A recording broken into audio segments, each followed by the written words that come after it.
எல்லாருமே சுவாமி ஐயப்ப சுவாமி அந்த ஒரு பதவியை உங்களுக்கு அந்த நிமிஷமே தரானா, அப்ப நம்ம எந்த நிலையில இருக்கணும், எந்த தர்ம நிலையில இருக்கணும், வித்தியாசம் புரியுது உங்களுக்கு? புரியுது. அந்த நிமிஷமே யாருமே உங்களை திட்டத்துக்கோ பேசுறதுக்கோ சீன்னு சொல்றதுக்கோ யோசிப்பாங்க.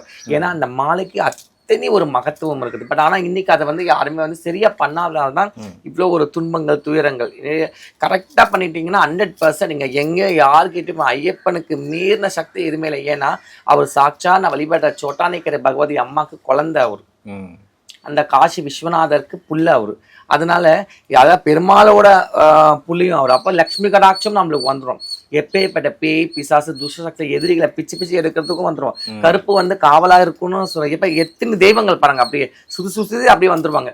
ஸோ இதெல்லாம் வந்து நம்மளுக்கு வந்து ஒரு இந்த யுகத்துல இந்த ஜென்மால இந்த பாரத மண்ணில் இந்த புண்ணிய பூமியில பிறந்து இந்த மாதிரி ஒரு அனுகிரகத்துக்கு ஒரு ஆணா இருந்து போகும்பொழுது அது மகா விசேஷம்.